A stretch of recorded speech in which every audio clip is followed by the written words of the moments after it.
Hello, and welcome to another episode of Scavenger Life. This is episode number 425 at scavengerlife.com. Hi, Ryan. Hi, how are you? Good.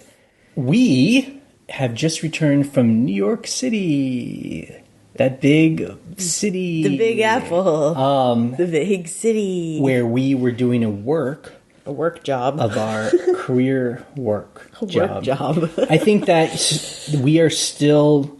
So we just took on this job a month ago where we've committed 20 hours a week to doing this job, which has been... And we have not done this in a long time. I mean, yeah. And basically it's recession-proof job, kind of, like we're doing it to make some extra money to protect us if there is any kind of economic downturn, which seems to often happen in these it's helpful to election years, whatever.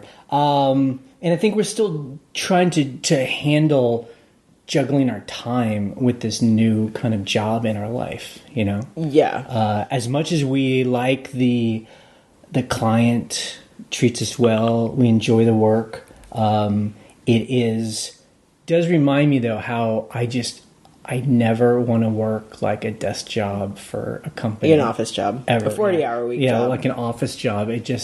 40 hours plus. It's just all the kind of like personal politics and the like nebulous decision making, the maze-like ways people make choices. Well, also that comes with having to work with lots of other people too. With you and I, it's just us. I mean, we work with other people on little things here and there, but we the way our decision making works compared to like a large organization that has like many layers is so different. Everyone has like a different like weird reason why they want something done. I mean, I've got to say, like, if you can figure out the logic of a business for yourself, there's nothing like just being able to make decisions that make sense to you. So something that might take us 10 minutes to figure out, we figure out we decide on fairly large decisions pretty quickly. It would take a month. I mean, no exaggeration. And that would be, so... And that is very frustrating. But anyway, it's good. We had a good time in New York. I did want to say one more thing before we go on to our eBay life. Yep. Are you ready? Yes. So, when we are worried, what is our solution to worry? What is our solution to worry? Work! Is to take action. Yeah, I was just thinking that, because this past week there was some anxiety in work, and of course, concern and stuff like that. And I really think that, like, ever since we've been together now, 15 years or something? I mean, I feel like we've always done that. Like, whenever we have worry, concern about the unknown, anxiety, the way we deal with it is just to get to work. Just do it. Like, do the next right thing. Just start doing it. And then you get on the other side and you're like, oh, there wasn't really anything to worry about. Or we worked our way out of a problem. Or whatever. I've never had anything in my life work where if I worry about something enough, it's going to solve it. Right. It's going to solve that problem. Yeah. Like, getting to action just pushes us. Well, yeah, I mean, That's exactly right. When you're like, okay, here's this issue. How can we fix it? We're not quite sure. Okay, but what can we do? Like, what can be done? Right. What can actually physically, concretely be done today, right now? Right. Nothing? Okay, do something else. And I think it's worked in our own business, all that stuff. Like, we talked about it multiple times. If we get worried about something, it's like, you know what? Grab a box of items and start taking pictures. Like, just do something. Grab a folder online and list it. Yeah, exactly. That's a good thing to do. I agree. Good.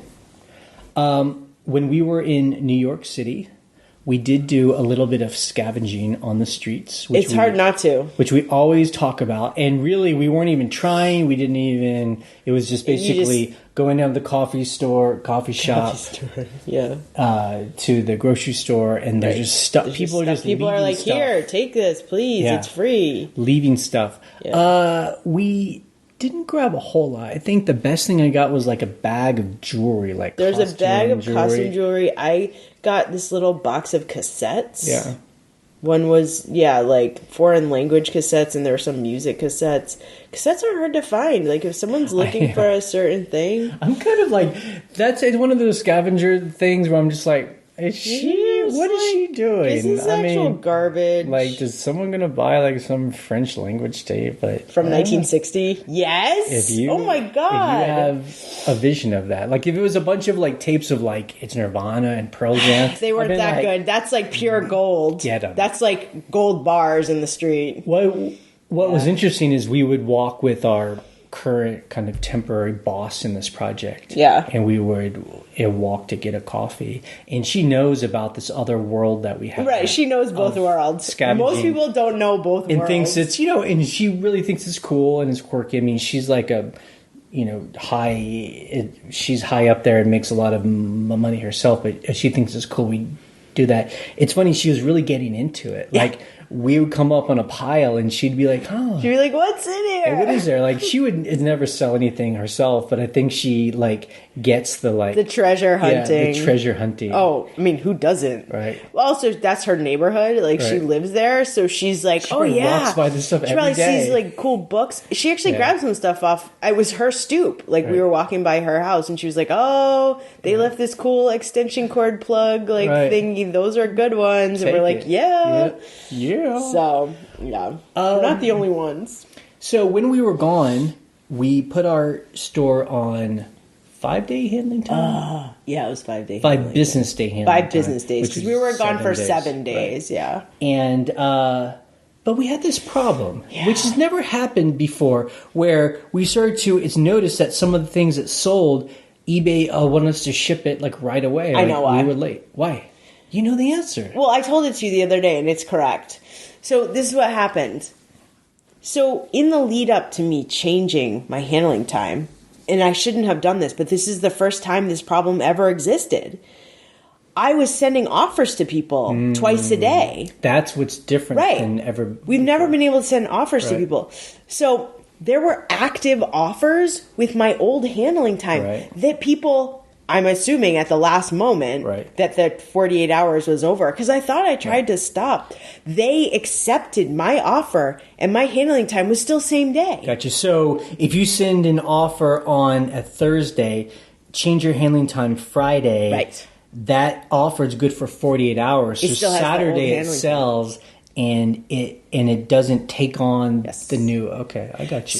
So there were we sold like 45 things, and about 3 or 4 of them were like, must ship immediately. And I was like, what? Right. That's why. It was really frustrating because you were getting mad. You got mad at me. You were getting mad. How about this? You were getting mad about it. And then I was getting mad at you mentioning it. I was getting frustrated because I was like, let's think about why this is happening. And I was just like, I don't know. And you're like, no one knows. It's just a mystery. I'm just like, that's not a way to run a business. So there's a couple things, too, also, I will say about this. When you're sending offers and then changing your handling time, plus eBay is actively changing item specifics for very specific categories lately. So what happens is, even if I change, 5-day handling time on all my business policies, some items are getting kicked out of those business policies because they have errors. They have item-specific errors. They don't tell you anything about it. You have to click on every copy of a business policy that they made. I had 2 pages of copies. Before we left. Okay, and then when you open up the item that got kicked out, it doesn't show in red you got to fix this. Only if you go into the bulk editor. Okay. So you have to open them up in the bulk editor. Right. You can look at the active listing. Okay, say it's 10 active listings. They just look normal. Okay. You have to be edit these listings, and then it gives you this red flag. These are problems, and you're like, what more are you going to tell me about that? But they do tell you exactly where. They tell you exactly. Okay. You're missing, I have these pot tops. And they were like, you cannot put this many values in this thing. Have no idea what they're talking about. I just deleted the value and it was like, oh, okay. I don't know. Okay. Like, it's so weird. But so, like, stuff like that will kick. So I'll think that all my first class items are like 5-day hand. Nope, because it kicked 10 things out. So out of 8,000 items, how many items got kicked out? Ballpark it. Ballpark, like 50. Okay. Which isn't that many in 8,000, but somebody bought one of those, you know. Now, is it mainly older items? Because we do have, like, you know, like a lot of I think it's older stores. items. Okay. Yeah. Like, they've changed item specifics for, like, rugs, where you have to put in the length and width in inches. Like, it's just... Okay. Which is fine, but, like, there's no message like, hey, 10 of your listings need this item-specific changed. This is why, like, you know... Look, selling on eBay's easy. You know, it's your phone, open up the app, take a picture. Look, it's a TV commercial for eBay. It's so easy. It's just, but running a business on eBay, this is a good example just where the detritus of all their stuff starts gathering on each other, and this is where people get loopy. Lost, I get loopy. You know? So then there's an argument for having stuff that turns over faster than ours as well. I'm like, what? This listing's 5 years old. Why can't it just be like fine? Why eBay's like, what the hell? Why did anything change in 5 years? Like, you know, of internet time. Yeah, you know? exactly. Okay, but you know, look. But look. Net. You discovered the problem. Yes. You looked into it, and you solved it. One of them I had to cancel because the person was mad that they didn't have their item. Yeah. I was like, sorry, I don't know what happened. I'm shipping it now. They didn't care. They wanted to cancel. Fine. Yep. They got their money back. Fine. Everyone else was fine. But, you know, but see, that makes me feel good. I don't like when there are problems where nobody knows. This is a problem that was a known problem, and, you know, it's fixed. But now now I know. I went through all my business policies, 2 pages worth. It took me a good 45 minutes of my precious time to clean them up. So I cleaned them up. How big are business policies? It's normally like just 5 of them, or are there like 100? There's like 8. Because I have weird, like, I have some nail polish. Like, you can't send that internationally, and you have to send it ground. So I'm like, okay, these 5 nail polishes must be shipped like this. Right. So we're gonna be talking about that soon. Get ready. Okay, great. Gut reaction to the week. Do not lead with the big good news. Other than that, how did you... You know, it's so funny. I completely forgot about that. And I was going to be like, so. How was it? So we were away. If you take away what you're about to talk about... So we were gone for a week.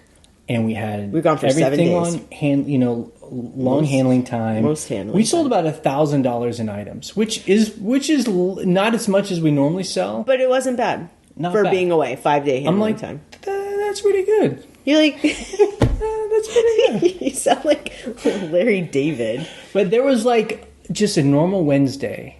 Oh my God. We're just like hanging out. We're kind of like doing this work. We're like with these people. We're not really looking at our phones because we're doing other work. An offer comes in. And I didn't even see it. Right.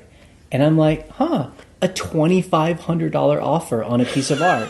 And I was like, accept. You're like, should I? I don't know. I know. So in that moment, without any, you know, a warning or anything, we just had our highest sale ever in the history of our lives. $2,500. Yep, we've never sold anything for that much. I had it up for $2,600. Right. So they wanted basically. And it's funny. It was just like a piece of art. Like it was like 5 out of 10. Like 18 out of 30. It was like a print that the artist had painted on. Right. So it was a print. No, we talked about this on the forum. We got it at the auction. Of course, we got it at the auction. That's what Jay said. Where did we get this from? We got it at the auction. I know it's a long drive. Oh my God. So it was a print, but they had painted over it and had signed it, and it was 18 out of 30. Right. It was someone who's an American artist who I had found some other works by that had sold for pretty high, actual paintings. So I was like, this is rare, and it's a beautiful piece. And put it up we've high. had it for more than a year. We've had many offers. We've gotten a handful of offers. More than a lot of things. And, it would be like they would offer like $1,000. No, I don't think we ever got 1,000. I think maybe 700, right. which is an amazing offer. Right. But I was like, I really want to hold out. It's a kind of artwork where it's just a lucky kind of thing. It was in like a pile of other stuff. So it's one of those things where we didn't pay much for it. It was in a frame and it was matted and they were damaged. And I think that's why people didn't want it at the auction because I don't think we paid very much for it. The mat was damaged. Not the frame. But it was quite a large piece. It was a huge piece, like 45 inches. So anyway, net. So when an offer like that comes in, we talked to each other after this, and we were like, what percentage is this person going to pay? Right. I was like 30%. I was like 0%. Like, no way. 0%. That evening, the person pays. Right. We're walking down the street after dinner, and I'm like, you paid for the painting? Yep. And I shipped it. Yep. I sent it priority. Yep. With signature. Yep. With insurance. Yep. So now my feeling is, I'm obviously excited. I'm just like, this will be the most painful return ever. So let's cross our fingers. We did talk to the person one time. I talked to them. I said, this will have a signature required. And they were like, thank you very much. My name is blah, blah, blah. They signed it very formally. Right. Makes me think they're an older person. I Googled him, and I think he's 72. Okay, that's creepy. Old. Hey, who doesn't I definitely looked at his house on Google Maps, Who doesn't Google everybody? I Googled his house on Google Maps because I was like, is this a rich person? Not very much. Yeah. It maybe puts all of his money into artwork. He could have a gallery or something. Yeah, who knows? We love to make up stories about people who buy but things. look, someone is spending $2,500 on a single artwork. You're like, there's got to be a story behind. Like, what is this? What is this? Because that's expensive. That's a lot of money. So anyway, very exciting for us. It's funny how these big sales that come out of nowhere. It's a great It gets me thinking. Like, I just want my whole store to be selling 2,500 items. How do we make a store of just 2,500? And really, the answer is, it's just. I have to see this as like jackpots rather than this can ever be like a normal thing. Now, when people ask us randomly in emails or on YouTube, what's your highest sale ever? We're like, it's a painting. Yeah, $2,500. Please buy my eBay course. Please buy this DVD. Pay me $2,500. I'll tell you how to make $2,500. Exactly. Anyway, customer issues. Several things. We received a negative. I still have to call about that. And this is interesting. So the item, the person got the item. They didn't like the item. They sent it back. They said that it was broken. It was basically a shoehorn that a shoe shaper. Shoe shaper. It's not broken. It's just a shoe shaper. It's just it can't. Right. There's nothing. So this will be interesting. We have free returns. It'll be interesting to see. eBay says they will protect you. I gave him a refund, and the reason why he gave us a negative is because we didn't refund his original shipping. Because if you do free returns, eBay allows you to do that. Right. They allow, because I disputed his return. I was like, this isn't broken. Right. He just didn't want them. Let's see what happens. So I have to call. I haven't had time. I'll call tomorrow. The other thing that though was while we were gone, we got like 4 returns that came back in the mail. I think it was 5 returns. But all on like little tiny $11 items, like a tie, because he was like, "This is thicker than I thought." I'm like, everyone just changed their mind. A pair of jeans that were too small. And what do you do? Like, what do you do? You're like, you know what? Did you do right by people? You just send them back, relist it, right, and go on with your life. Right, exactly. Things we learned in the forum. How good do photos need to be on eBay, right? Great question. If you have how many photos can you have? 12. Don't buy my course, by the way. You're like, don't know anything about shipping. Don't know how many photos there are. Don't know how many characters in the title. Jay's like, I know nothing about eBay. I was just reading this article about this Atlantic article about like these 2 guys that sell these courses on Amazon. They charge $3,500. They've made like over $1 million selling these courses. What are the courses about? Just about selling on Amazon? How to sell on Amazon. Okay, how to buy stuff in China and send white label. Just work 2 hours a week and make $1 million. And the reporter, I went to one of their little courses, and they were like, these guys didn't even know what they were talking about. People would ask them, and they were wrong, and they didn't even know. That's why this podcast is free. So anyway, you get what you pay for. Right, Nothing. We will refund your money in total. Okay, let's go back. How good do photos need to be on eBay? Somebody asked this because they were like, I'm like doing all these photos and I do it. They get obsessed with it in like Photoshop, and I'm doing. No, don't do that. Okay.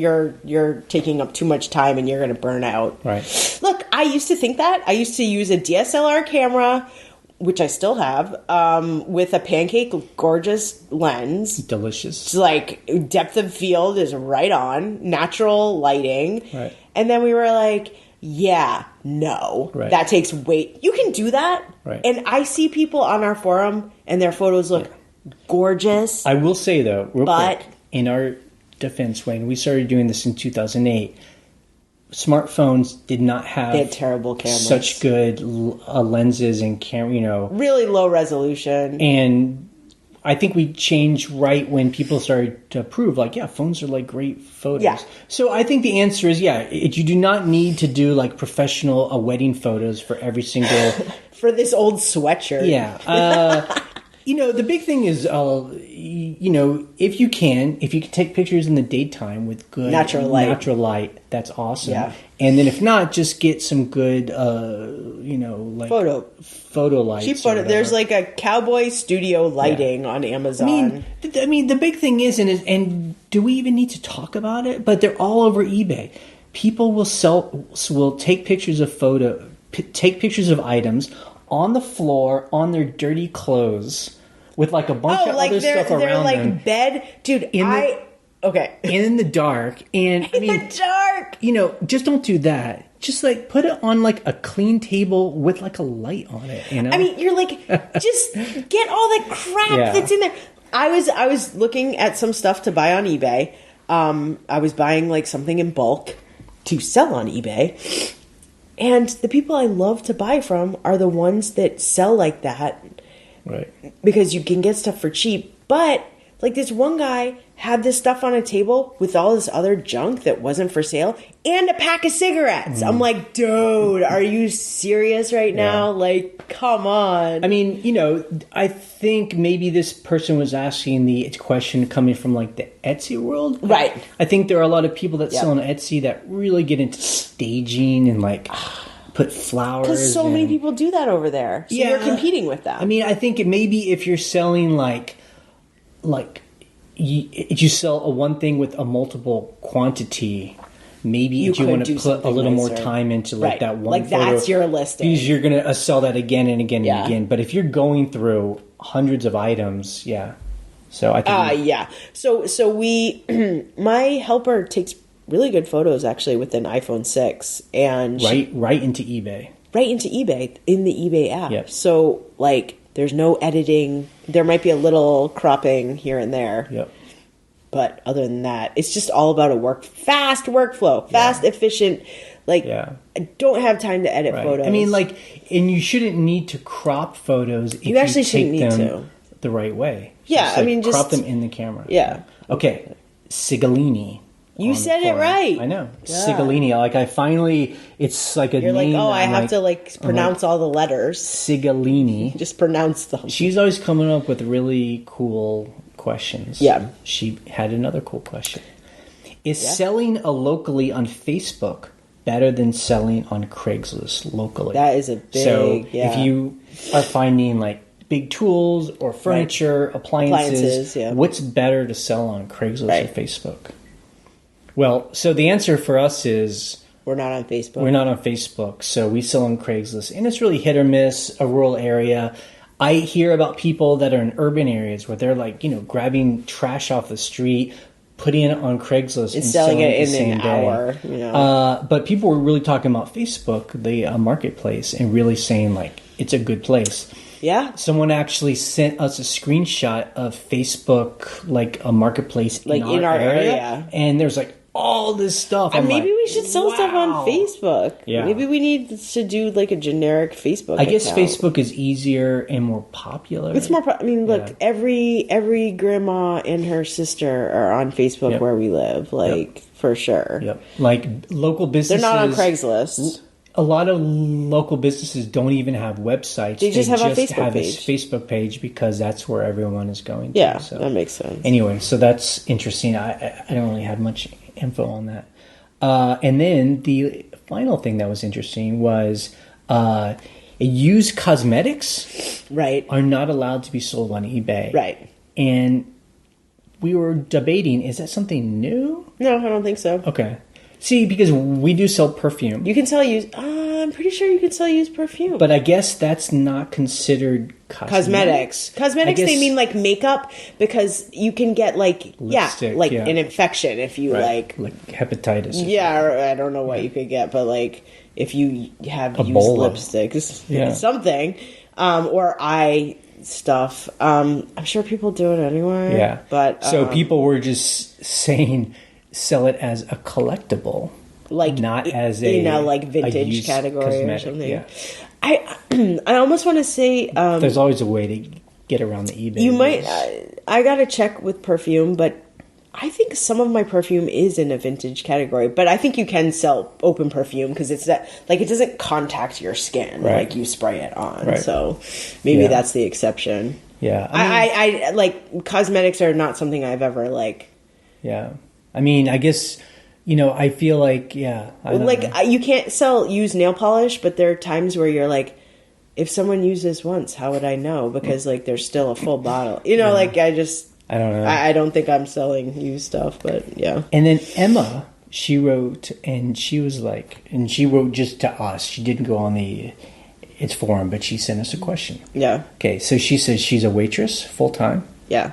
Husband, 2 kids, house, 4 cats. Yes. And a Frenchie, which I guess is a dog. Oh, a dog. Yep. She has 100 items on Etsy. Ah. Her question is this. She wants to make $200 a week and is not currently doing this on Etsy with 100 items. And she's like, should she take her items and put them on eBay? Should she put them on eBay and on Etsy together? Or just stick to Etsy? Because as she says, we always talk about our numbers, how we need $1,000 a week to pay for everything. Right. She's like, if I made $200 a week, it would change her lives. Yep. Because put your stuff on eBay. Her own money. eBay. And you need more than 100 items. Yeah. I think look, I never sold hardly a thing on Etsy. Yeah, I mean, I know this is just our own personal opinion. We just have not had good experience on Etsy. Like, it is just a smaller crowd, and I don't think that you can get as much sales on Etsy as you can on eBay. People, unless you have, maybe a really certain kind of item that appeals to the Etsy crowd. And you're selling in bulk or something. Yeah.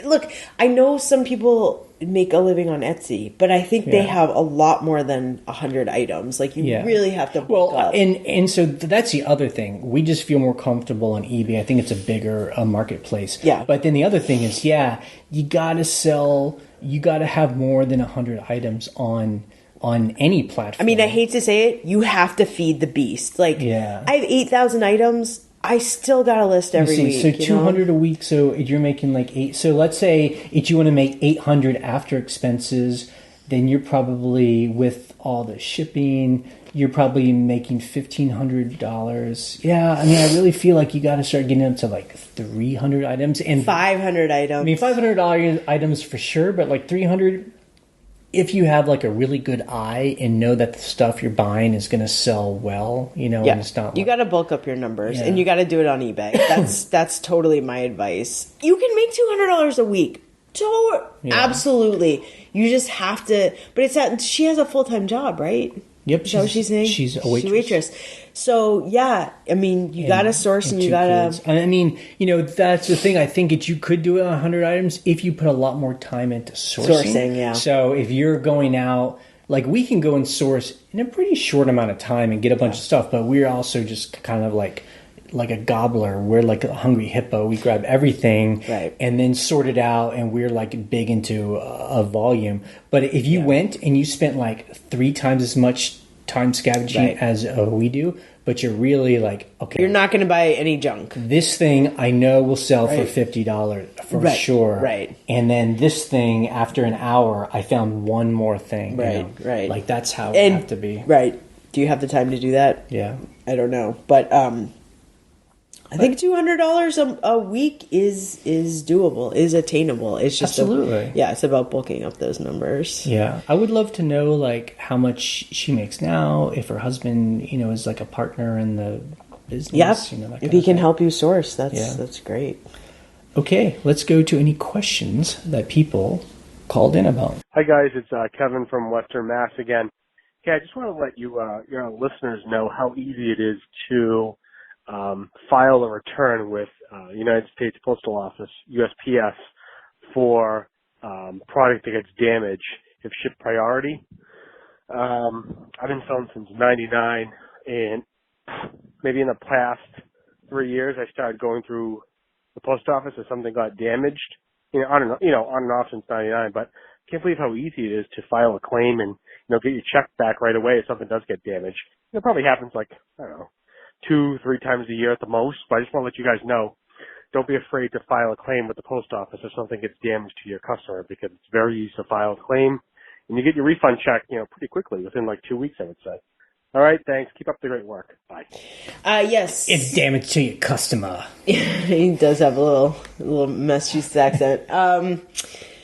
Yeah, so I also love getting insurance claims from the post office when you do have damage and you did pay for it through the post office. Is it mainly priority, or is there any... You can pay for insurance for anything, but priority, I think it's up to $50 for a top rated or $100 for a top rated. I don't know what the rules are anymore, because actually this is something I totally forgot to mention.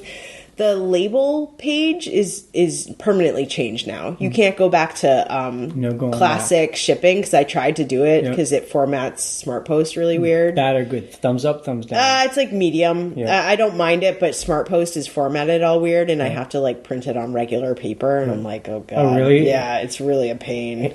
It won't do the stickers anymore? It just like won't format to print on an 8.5 by 11 sticker page, and I'm kind of like, that's all right. Yeah. It's a pain, but whatever. But so that's where it used to say like up to $50 priority is included in your whatever. So I don't know if that's true anymore.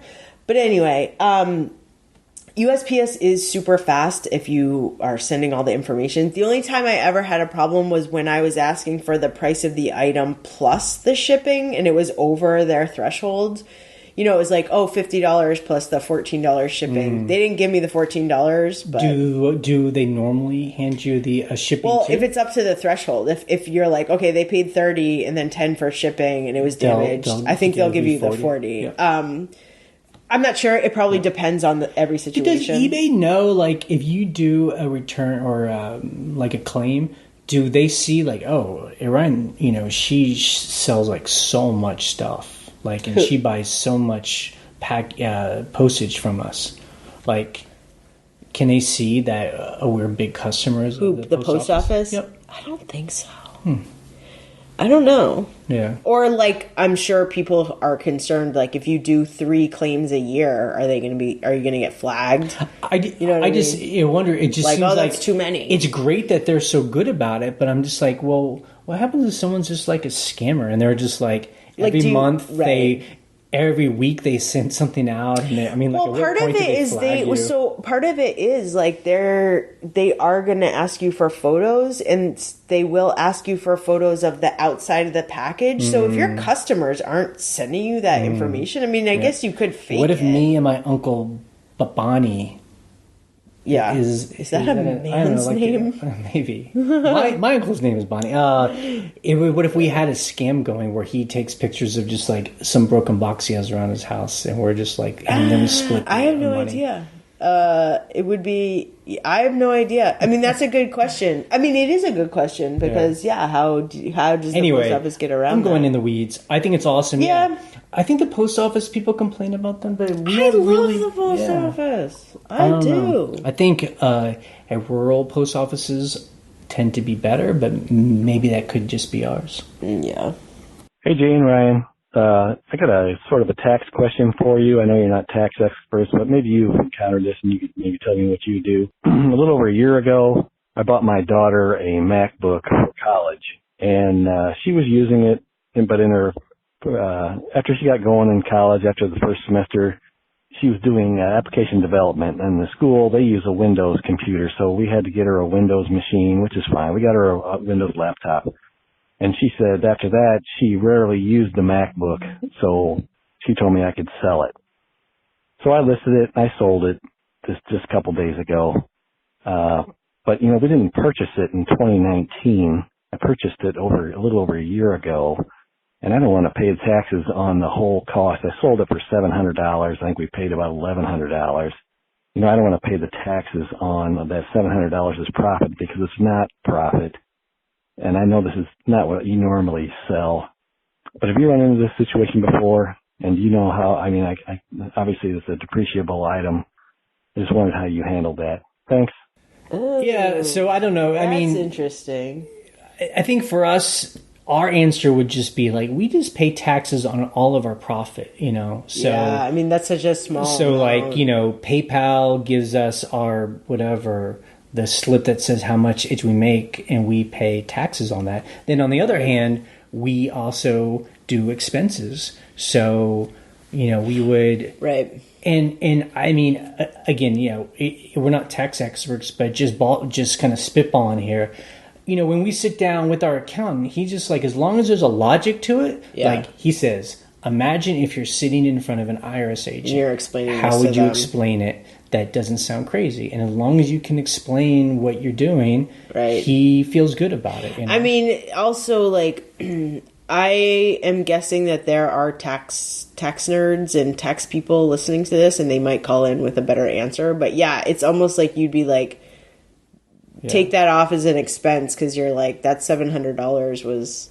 I don't know. Yeah. A personal expense? We've never bought something for like $1,100 and then sold it for $700 and then... Right, it's like a loss. And then tried to... Yeah. I don't know. I'm not I don't know what the right answer is either, but I'm sure... Pay the taxes. It's good for people. I would just pay the taxes, to be honest. But it would be such a small amount. Hey, Jay and Ryan, this is Bruce with Shooting Star Trading Post in Ohio. A couple quick questions for you. Just listen to your podcast on managed payment program that eBay is going to be putting forward here shortly for everybody. My question is, we use GoDaddy for bookkeeping, and it's linked to PayPal. And I really like it. It's pretty smooth and easy, and I don't know, and I think you guys use it too, so I was just wondering, what is your backup plan coming up for that as far as bookkeeping goes? My other question is, we had just gone from 200 items to 500 items in like the last 4 months, and our house is only 1,000 square feet, so the room, it got a little stressful, so we moved it to our garage, no climate control.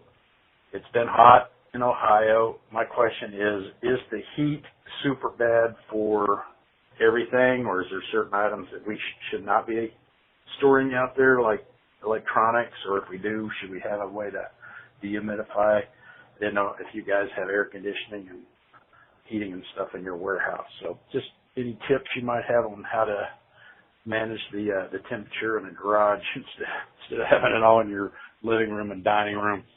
All right, enjoyed the show, Ryan, and I appreciate it. You guys have a good one. So good questions. We were talking on the forum about and managed payments, and some people have already opted in, and they're kind of talking about the repercussions of opting in and how it's kind of having them to change. And I think right now, no one really knows all the repercussions of how it's going to change any of our businesses and ways of doing things.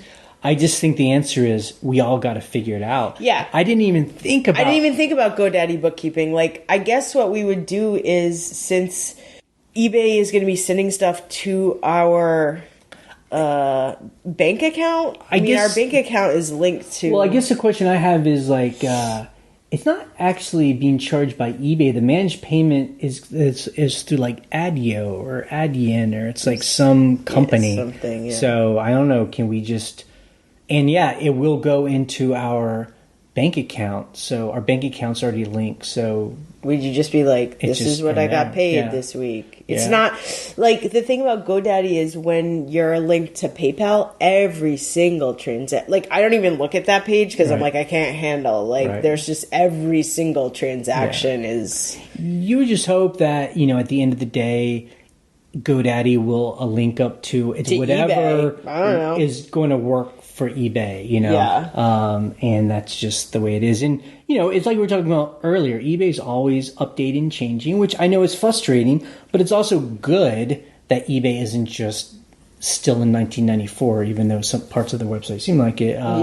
You know, it's good that they're changing, and we'll figure it out. I mean, like I would hope a place like GoDaddy Bookkeeping, but I don't know, would be like, okay, this is what you do for managed payments now, or like, whatever. That's just like... And then your second a question you had about heat, like hurting anything in storage. Just like we always say, hard goods, no problem. Shouldn't be a problem. Yeah, I mean, we're often scavenging for hard goods in old barns. I mean, as long as things are dry... And like, so we also put stuff in plastic bags. So like hard goods, except like china and glass, like everything's, you know, electronics, whatever, that stuff's in plastic bags, in bins, never in like direct sunlight. It gets hot out there, but so the climate control are clothes and fabric we have in a dehumidified, no AC, no heat, but only dehumidified, like sort of basement area. You know, fabric, things that are more... Things that you don't want to get moldy. Paper, that kind of stuff. But you know, like it just... Although I do have some of that stuff out there. Yeah, I mean, just like a metal plate. Yeah, that stuff's going to be fine. Yeah, you're good to go. Yeah, so I wouldn't worry too much about that. Okay, that is it for the podcast this week. Bye. Bye. 3, 2, 1. End this podcast in 3, 2, 1. Bye.